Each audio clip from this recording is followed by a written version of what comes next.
So here we are for another episode. I'm really looking forward to this conversation. We have a guest speaker, Dr. Phill Krins, and why I'm excited about it is because he is a coach, facilitator, and workplace psychology professional, and he talks about feedback and difficult conversations. And as you know, Michelle and I often talk about the power of feedback and the importance of leaders being able to have those difficult, courageous, big conversations. So, with a PhD in the group dynamics of extreme environments, 15 years experience as a leadership and organizational development consultant, and as the founder of the largest live action role playing organization in the Southern Hemisphere, Phill puts people at the center of everything. And today we're going to explore all those things, human behavior, and really what it takes to give feedback and have those difficult conversations. So I'm really interested in having this conversation. Welcome. Thank you, Jan. It's lovely to be here. And thankfully, this is not one of those uncomfortable conversations, but yeah, it should be fun. Yeah. I was running a workshop for a government department only yesterday, talking about difficult conversations. And we had a range of experience. So there were a group of leaders, and one person said, well, it's just a conversation, like I have them all the time. And then the other person said, yeah, but you may not find them difficult. I actually do. So just because one person doesn't find them difficult, it doesn't mean that the other person doesn't, for a range of reasons. So I just thought that was an interesting concept around how this person leads, through their own dimension and their own paradigm. Mm. So let's talk about feedback. It is one of my favorite topics. And why do you think, because I'd love to hear from your perspective, why feedback is important, especially for new and emerging leaders? Yeah, great. Okay, so I think fundamentally feedback is important because without it, we don't grow, we don't learn. I mean, if you're a kid throwing a ball against the wall, you learn through feedback. You learn because if the ball goes off in a funny direction or you don't catch it, you're getting feedback, and that's fundamentally how we learn. It is an absolute essential to practice. I think the other thing that makes it really important in the workplace is role clarity. So without feedback, it's really hard to know if we're on the right track with the work we're doing. And we know from decades of research that role clarity is essential for employee engagement. So actually feeling like you want to do the work. And at the end of the day, most of us, we're spending a third, not quite a third of our lives, but a significant portion of our lives at work. And we want to be enjoying it. And ultimately, if you don't know what you're supposed to be doing, if you're unclear about what you're doing or whether the work you've done is good and up to the standard that's expected, then that's very dissatisfying. And that's going to lead to disengagement and poorer mental health outcomes and wanting to leave, go to a different workplace and that sort of thing. So when you've got a really healthy feedback dynamic, it is really powerful. It's great for productivity, but it's also great for individuals receiving it, for both their growth and their engagement.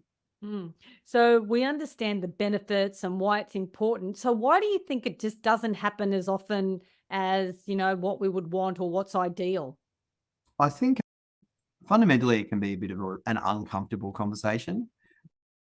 It takes a bit of practice to get it right, to deliver it in a way that is not going to upset people, alienate people. And part of that is culture in a workplace. I worked for McKinsey and Company for a while, and we had this norm, which was the obligation to dissent, which basically mean you could be a graduate sitting there with a partner in the room. And if you thought the partner was talking rubbish, you had an obligation to tell the partner why. Not saying the norm was always lived up to, but it was definitely aspirational, and it created a lot of permission to do that. So a lot of cultures don't have that permission. They have those kind of stricter kind of social norms, or not upsetting the boat or that sort of thing. And that's probably more around the feedback between colleagues and so on. I think in terms of the manager direct report relationship, often it's easier for the manager not to do it. Sometimes the manager's just too busy, or they think they're too busy and they're focused on the task aspect of and the project management aspect of their role rather than the people management aspect, especially when people have kind of found themselves in leadership positions without appropriate training or kind of growth and pathways towards that. There can be a tendency to focus on task things rather than people things. Mm. So yeah, I think that's one of the big reasons. And yeah, it can be uncomfortable because you might be offering what might be criticism. So there's So definitely an art to giving it. Yeah. So interesting around, the impact that culture has. So at the organization that you just mentioned, that it was a bit of a permission for people to call out that behavior. However, if you don't have the skill to do it, then that's the tricky part, because there is a certain ability and learning that comes with being able to give constructive feedback. So what are some of the prerequisites for giving feedback? So I think to start with, you need to, if you're going to give somebody some feedback, say you're a manager and your staff member needs a bit of either correction or support and growth around what they're doing, you need to really kind of have your facts straight. So you can't just be doing it based on a rumor. You need to have really clear details around what it is. You need to understand what the behavior is, and you need to understand what the impact of that behavior is. And also you need to understand what the solution is. So before you even enter into that conversation, you've got to be crystal clear on those three things. The other thing that you really need to do is check yourself. So I think with any kind of uncomfortable, challenging, difficult situation, doesn't even have to be conversations, I think it's always good to kind of check in with yourself and think about what it is that you're trying to achieve from it. Why are you going to have this conversation? Is it a productivity issue? Is it a mentoring, building the relationship? Do you just want to see this person grow and flourish in their role?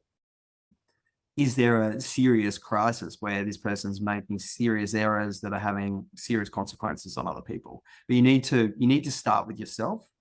And I think that before you have a conversation, you need to manage your own emotions. I think giving feedback from a place of elevated anger, fear, any negative emotion, even excitement, can be problematic. So you kind of have to slow things down. There's a lot of research around kind of slow cognition as opposed to fast cognition, and this idea that if you want to do things right and mindfully, you need to slow down and really kind of think about that before you just jump in and correct someone. So like the perfect example of not the right way to do it is somebody's done something and you just yell and scream at them.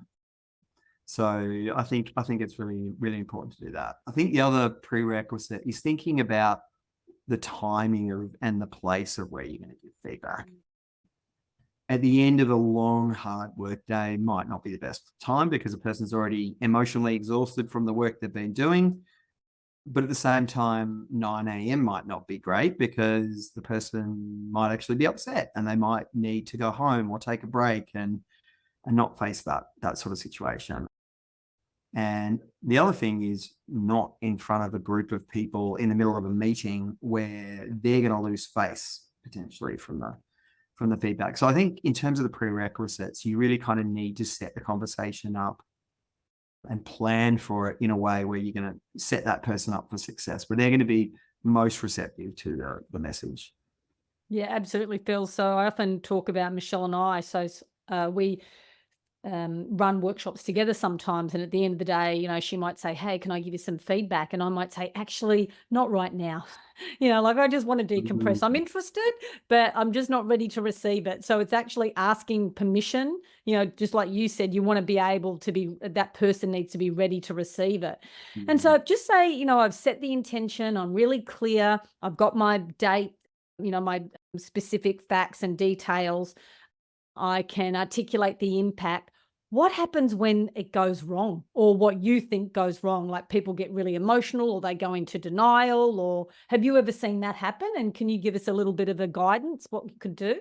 Yeah, absolutely. And the other thing I was actually going to add before around the prerequisites, I think it's a recognition that it can be quite courageous to give feedback Mm, and to acknowledge that in yourself. And I think that courage is often a prerequisite. It gets easier the more you practice that and the more it's embedded in the culture and whatnot. But certainly, yeah, I think that's a real prerequisite. And in terms of what you do when things are not going right, maybe the person bursts into tears, maybe they're angry. And I think that you touched on something that was really critical, which is checking in, even when you're having the session, checking in. Are you open to having a feedback conversation right now? Being really, really straightforward, really clear around the fact that this is a feedback conversation. And if this person's not in a good place to receive feedback, there's probably not really a lot of point in really kind of hammering that nail at that point. You can maybe explore their emotions around it, and talk about it and still have a conversation which is more around how they're feeling and where they're at and what they need and so on, and hearing them and providing them with that time and support. But yeah, if someone is really angry, if someone is really, really upset and embarrassed, maybe, you need their emotions to come back down as well. But yeah, fundamentally, I'd say, first of all, once again, starting with yourself, try and breathe and calm down and whatnot, and manage your own emotions. I think it's really important to acknowledge their emotions. One of the worst things to say, though, is I understand, because we don't always understand. Instead, you can say things like, I hear, from what I'm hearing, you're feeling this, and you can kind of check with them, are they feeling that? I think another important thing to do is approach it from a position of curiosity and not judgment. So the last thing we want to do in any feedback conversation is make the person feel judged. mm, Ultimately, this is about curiosity. This is about, we want to encourage growth. We don't want, it's not a test that the person's failed.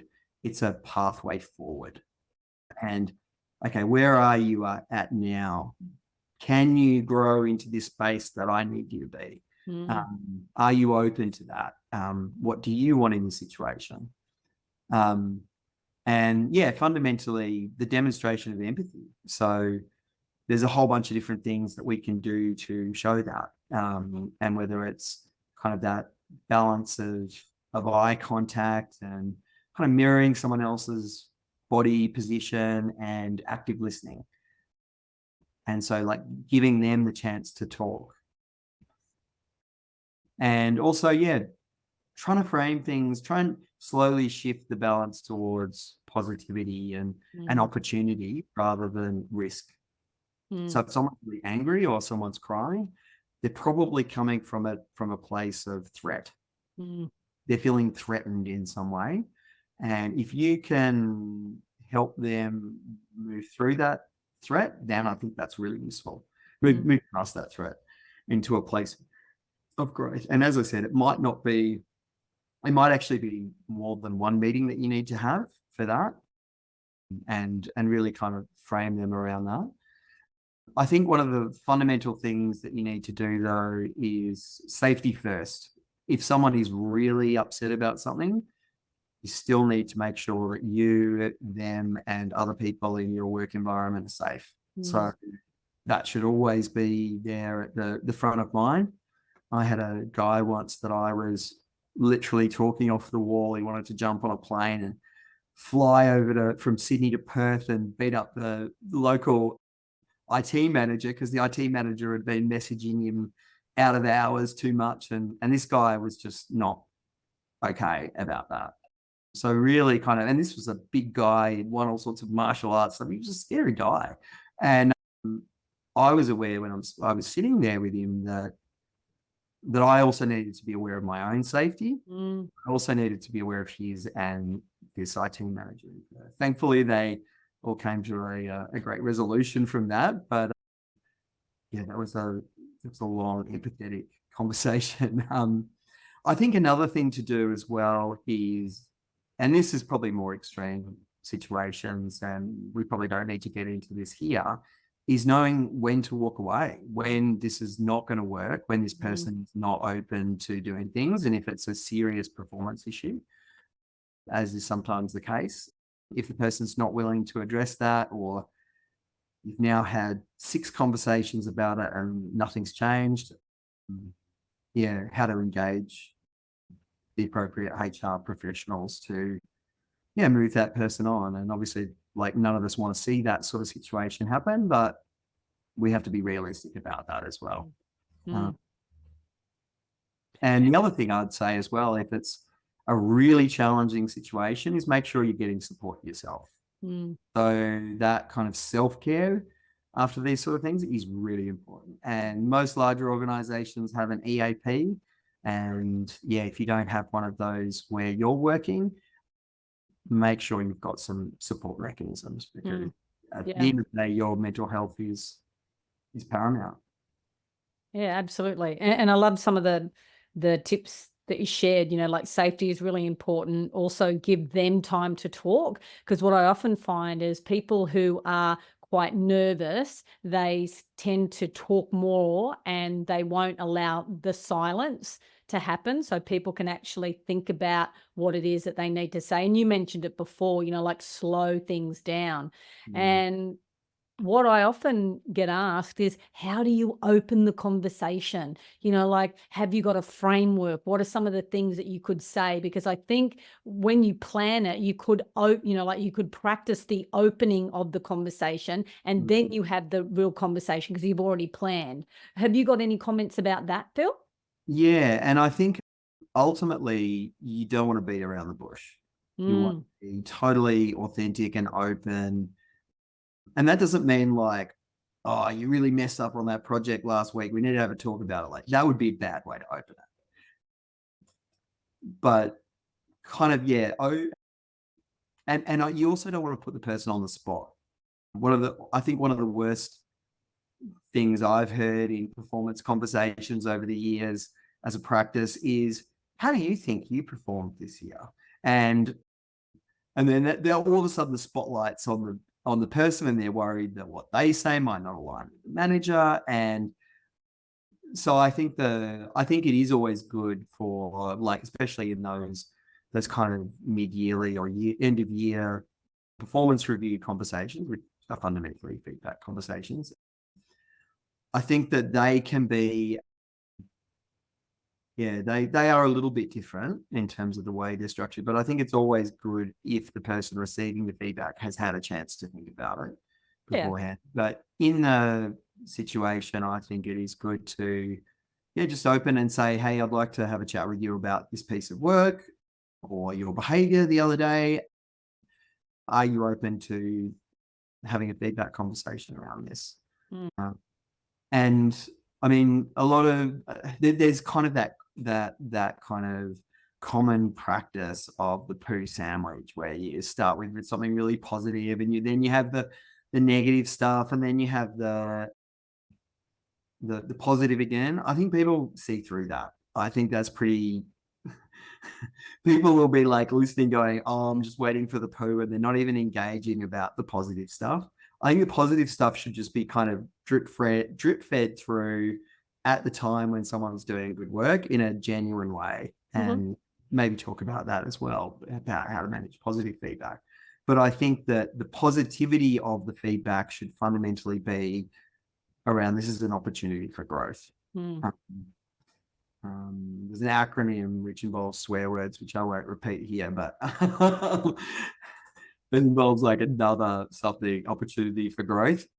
But ultimately, like, I think that's the best way to frame this, that this is about helping somebody progress and really kind of showing that. I think one of the other things that has really kind of come up in the research around this area is that when somebody provides feedback and they demonstrate genuine care, not superficial care, genuine care. And that can take a trusting, built up relationship. It can take time. It's not always easy to give somebody feedback if you don't know them.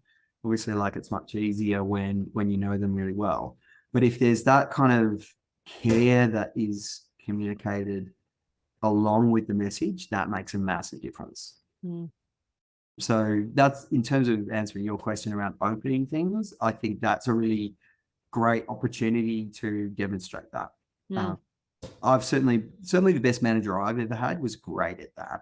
I always felt like if there was anything I'd done wrong and she was having one of these conversations, I felt like she genuinely cared about me and genuinely wanted me to improve. And that's powerful. Yeah, I like that reframe. So instead of a difficult conversation, it's a growth conversation. And so that's the intention behind this, the conversation that you're having.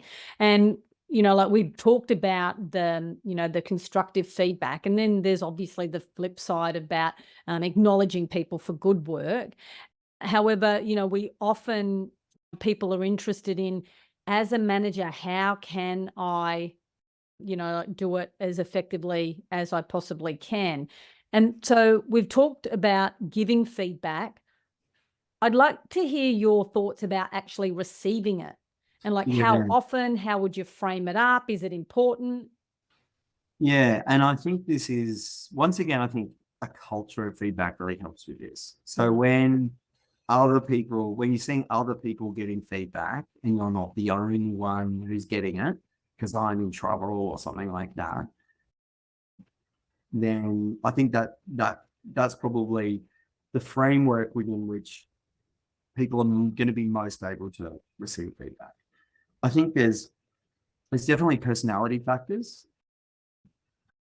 around it. I think ideally you want people to be able to be in that growth mindset of feedback as an opportunity. And I think another thing but it's not always easy to do that, especially if you're busy and you've been working your butt off and you're trying to get all this work done and you've been doing all these things and you think you've been hitting all these targets, and then your manager turns around, oh, okay, we need to have a conversation about this. And your initial reaction might be, bloody hell, I've been working my butt off on this. And I think it's really important whenever you're processing emotions, particularly negative emotions, is to allow yourself to feel those.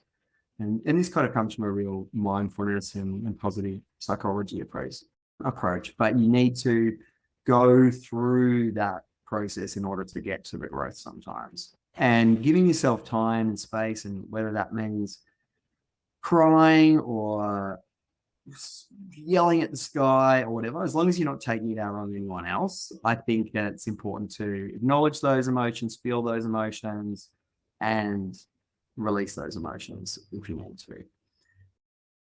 I think that one of the things that is important is kind of this toughness to take it and the resilience. And that's a challenging one, because we can't just kind of mandate that everyone becomes resilient. We're not in the 1980s anymore where it's kind of like, toughen up, kid. You just got to like learn from the mistake, whatever. No, that's not where we want to be. But if you can take in the information, not take it personally. I think trying to separate the personal aspect out from the specific behavior. This is about try and just listen when you're being given all the information. Try and think about it strategically. Around what are the specific behaviors that I could change? What are the things that I could do? So I think that's really fundamental to it. And I think the other thing, and once again, this is around, I guess, building connection with your own manager and others in your workplace, is understanding that it's probably not that comfortable for your manager to give this feedback, or your colleague, for someone and they're taking time out of their busy day to do this for you. So they're doing it they're not just going, oh, stuff this guy, we want him out. They're not doing that. They're saying, no, I'm going to invest the time in this person to try and help them grow and improve. for the business, for me, but also for themselves, and recognizing that and tapping into that and being open to that, I think is really important. And part of that is, I think, around vulnerability. So vulnerability is really, really important. This is another one of those things that comes out of the positive psychology research, that when two people can be vulnerable with each other, it really builds connection. It's one of the most amazing ways that two people can build connection is just have a really vulnerable conversation, talk about their challenges, their fears, their weaknesses, the things they want to grow on and work on, their traumas, all these sorts of things. Stepping into that can be one way. Now, I do say that with caution, though, because if you're receiving feedback and the person giving the feedback doesn't have that care for you, that can be a risk to yourself. So that's a bit of a judgment call. But it's something that you can practice as well with safer people. Yeah, that's a good point. Like even using colleagues or friends, asking them safely, like to give you feedback and just see how that runs through your nervous system. Is there a ring of truth to it? All those kind of, indicators. So what are 3 behaviors can you and emerging leaders practice over the next several weeks to get better at either giving or receiving feedback? Yeah, and I think that's actually a perfect segue, because that is something that you can practice. You can practice asking for feedback, and from anyone, from your partner, from your friends, from your colleagues, from your manager. And it can be about little things. How did you like the way I made your coffee in the morning? I made you pancakes. Did you like these ones, or would you have preferred them to be thinner? And there's all sorts of different ways that we can do that. So that's really something simple that we can do. Ask for feedback and observe yourself while you're getting that feedback. And think about how you could receive that feedback in a more positive way. If there's one thing that people could practice over the next week, that would be perfect. Set yourself up on one of those habit stacking apps like Goalify or something like that, and give yourself a reminder to do it if you want to do it, or just set a reminder in your phone. All sorts of different ways, but that would absolutely be one. Another one is asking permission to give feedback. Once again, doesn't have to be in the workplace, can be with friends, colleagues, family, and practicing, like what you were saying, that opening. How can you open and frame the conversation? And I think the other thing that would be really good for people to practice is that pre-conversation preparation. So what are the things that you really might want to just kind of jot down on if you've got a direct report and you've got a weekly one-on-one, which I highly recommend, by the way. I think that a fundamental part of management is to have regular one-on-ones. And if you're doing that less than every fortnight, then to me, obviously, like, it's context dependent, but that's when you kind of really need to ask yourself whether you need to be checking in, mentoring, guiding, connecting with people. But whenever you're having one of those one-on-ones, would be to kind of go through that list. Start with yourself. What do you want out of the conversation? What are the specific behaviors that you have observed, that you have evidence that you can provide feedback on? What's the impact of those behaviors? And what are the things the person can do? So you jot those things down as a specific behavior, just on a piece of paper, in an email to yourself, however. But yeah. I hear you. That would be my recommended 3 things. Fantastic. And we're so aligned as far as one-on-ones, from every leadership program that we have developed and run, the single most impactful strategy are consistent and quality one-on-ones. We've found. So yeah, it's really interesting that you say that as well. So Phill, just to wrap up, is there anything else? And also, is there anything that you're working on right now? Yeah, so I think I think one of the other things to think about is the medium with which you're giving feedback. And I think anything that just involves text, stay well away from. Don't even type that into an email around anything that might trigger emotions or anything like that. Even be careful saying, hey, we need to have a conversation about that piece of work. Phone calls, video calls are good, and in person is always better. And obviously that can be tricky with remote work and people not coming into the office and our globalized workforces and whatnot. But wherever you can kind of have that ability to connect, read each other's body language and so on, tones of voice, I think is, really, really, really important. As for things that I'm working on at the moment, I'm really focused on using the human synergistics diagnostic tools to drive leadership development, but also team development. I feel like we've kind of had a bit of a missed opportunity in terms of team dynamics. I think there's a lot of great stuff for organizational culture and engagement surveys, and we've got great stuff for individual development.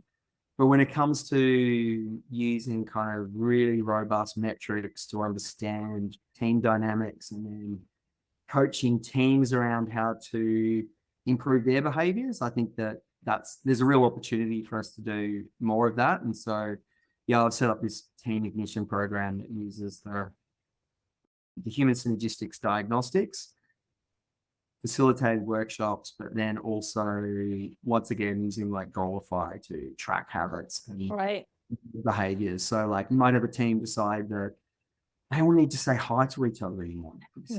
Was that just simple connection? And so then I annoy them with like little reminders to make sure we're doing that for a couple of weeks. And then we talk about it 2 weeks later and we say, okay, did we do this behavior that we all agreed was appropriate? But it's all informed by the science and all informed by their lived experience as well. So that's kind of where I'm at. But it's been great to have this opportunity to talk about feedback, because it's a really, and maybe I can blame McKinsey for this, all those years ago when I was working for them, but I love this idea of kind of frank, fearless conversations. One of the models is actually called, was it ruthless candor, where it's just, it can be so powerful, but people do need to open up about it and they do need to practice it. Yeah, wonderful, Phill. Well, I've taken notes and I really love that idea about, for me, the big takeaway was the growth opportunity. So instead of a difficult conversation, I'm having a growth conversation. So it kind of like really does change the paradigm. Thank you so much for spending the time with us and also sharing your insights. We're looking forward to, are you on LinkedIn or? I am indeed. So if you look for the Phill Krins, K-R-N-S, on LinkedIn, you'll see me there, or on my website, peopleignition.com. Beautiful. Okay. Thanks, Phill. Thanks, Jan.